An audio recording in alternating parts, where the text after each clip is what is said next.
guys, and welcome back to another video, and today is an addition to my combining music with visuals series. So for this series, basically I interview artists who have really smashed their visuals and branding and all that shebang. They're all DIY artists or signed to very small labels, so I feel it's just really helpful for you guys to see artists who are doing it and who have defined their own unique style. I do make videos about branding, visuals, marketing, social media, that kind of stuff for DIY music artists regularly, so if that is helpful to you, then please like this video and subscribe.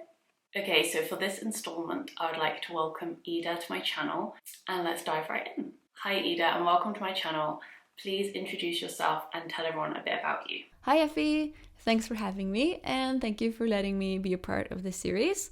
I have really enjoyed the other episodes, and I also really love your channel because it's so helpful and so visually appealing, so thank you.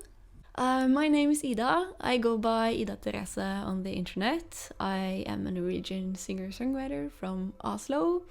I also have a day job. I work full-time actually as a teacher in junior high. I teach music and Norwegian and English, so that's time-consuming, but I also find it really rewarding. And I think it's valuable to be part of the world where my audience lives, kind of, instead of just sitting in my living room and making things and putting it out. I get to actually talk to teenagers every day, and that's always fun. In addition to making music, I also write and illustrate and make YouTube videos where I post original music and tips and tutorials for independent musicians. And I have just recently started saying out loud that I am an author, which still feels kind of scary.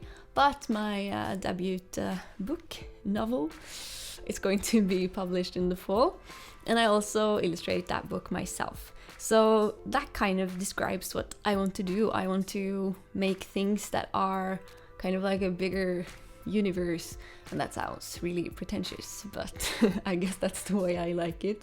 So I want to write books and illustrate and also make music that can be like a soundtrack for that story or that universe. What 5 key words would you use to describe your aesthetic, and how would you describe your genre of music? 5 keywords. I guess I would have to say grungy, even if it's overused, and also kind of cute and DIY crafty and 90s inspired. Lately more late 90s, kind of on the edge of early 2000s. And then I would have to leave the 5th open depending on the season. In the summer months I like to be more kind of cottagecore, light academia, which is just a really pretentious way of saying that I like to take pictures of flowers and turn the grain up. In the winter months I guess I'm more minimalistic. And I also like kind of darker styles during the winter months, which is practical because I live in Norway and we barely have any sunlight. As for the music, I like to label it grunge pop, and then I used to joke about it being pop, but poorly made. But it does have some grunge elements. I guess I'm mostly drawn to the punk side of grunge, so the simplicity, but the kind of underlying passion or anger.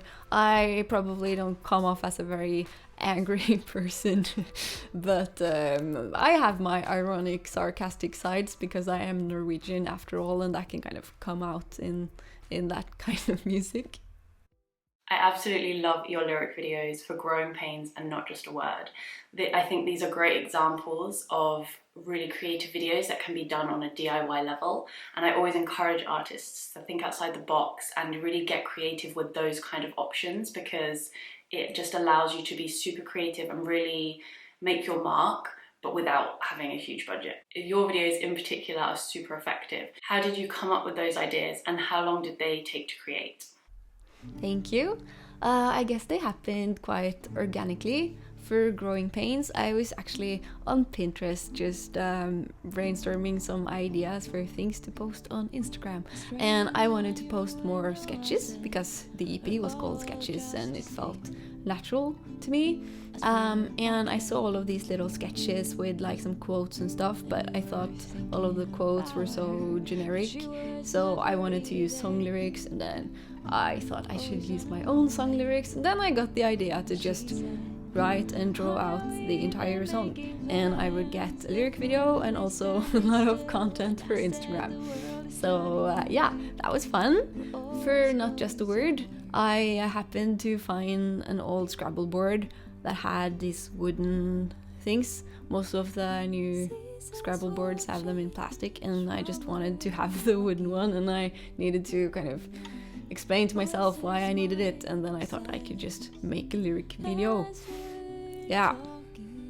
I guess both of them took an afternoon to film and another afternoon to edit. For the drawings, I think they took me about a week maybe. But I always sketch and draw things when I watch series on TV and stuff. So yeah, that's how that happened.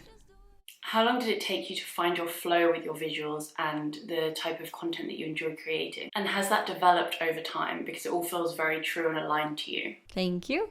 I think it happened quite organically, actually. I've always been really drawn to visual things. And as for Instagram, I think I have used it as a way to curate something that felt like my own magazine or just my own space on the internet where I can decide how things look, and I just really enjoy it.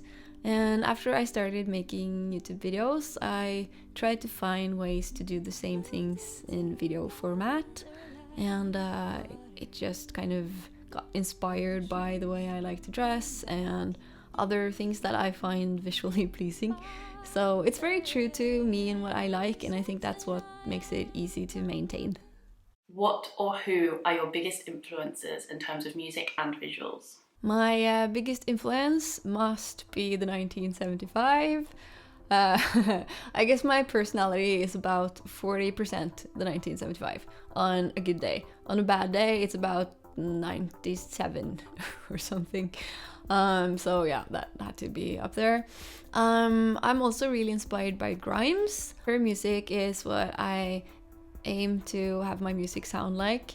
And also 90s grunge, of course, has been a huge influence for me. Nirvana was my first favorite band, and I used to really enjoy reading Kurt's journal and watching all of his like sketches and little stories and stuff while I was listening to the music.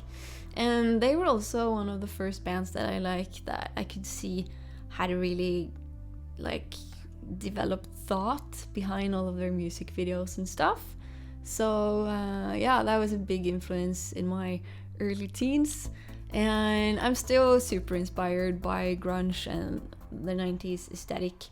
You also share a lot of tips and tutorials on the kind of technical side on your channel, like mastering, video editing, that kind of thing. So do you do everything yourself, or do you ever have team members to help you in any area? Yeah, I do everything myself. So that challenges the creativity, and I think that's actually quite inspiring.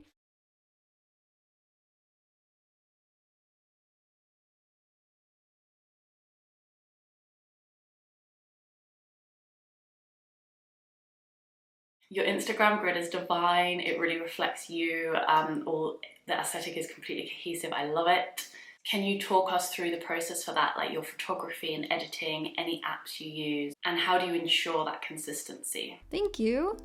I mainly just use my iPhone. I, up until recently, had an iPhone SE, and now I have bought the iPhone 12 mini. So my pictures are a little better as of after Christmas. So I take photos and I edit them with the CUNY app.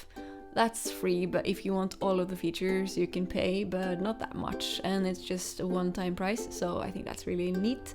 I use that also sometimes for video editing, for making like aesthetic, retro-looking footage.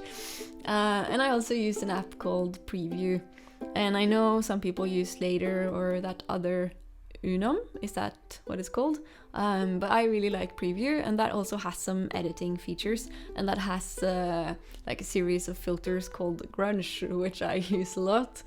So in that I can like sort all of my pictures and decide how I want my grid to be, and I find that really helpful. And that also helps me to be consistent because I know what pictures I am to post at each day, and it just makes everything easier because I usually take pictures in bulk and edit them in bulk and then just post when I'm supposed to post. And that helps me because I am a full-time teacher. Did I mention that I am a full-time teacher? Yes, I did. So I don't have that much time to do Instagram and stuff, and an app that helps me is really helpful. Finally, thank you so much for sharing your insights. I'm sure it'll be super helpful. Your music and visuals are so perfectly aligned and really represent you, so I think you're a great example and a great addition to this series. Share with us your latest release or anything you want us to check out, and I will link it below. Thank you. Thank you so much for having me. I really appreciate it. My last release is a song called Eternity, and that was really special to me because of the story behind it. The short version is that I got it produced professionally when I was 16, and I didn't like the result because I didn't feel like it sounded like me. So it has been really special for me to get to release it now in my own production, and it finally sounds like I wanted it to. Of course, within a small canvas of my own limitations. But yeah, it was really fun to work on. And I also made a lyric video that you can check out if you want to. It's simple, but I think it works for that song. And now I am working on my book that will come out in Norwegian in the fall. And I'm also working on an EP to go with that book. And trying to write my debut album. So this is going to be a busy year, but busy in a good way, I hope. And that's it. I hope that I can travel to Denmark and hang out sometime. That would be really fun. It's really hard to end this when it's not my own video. So I will just say what I normally say at the end of videos. Thank you so much for watching, and I hope you'll have a really nice rest of your day. Bye! Thanks everyone for watching, and I hope you found this interesting, and I will be back soon with another video. Thanks for watching, bye! And a big thank you to Ida again.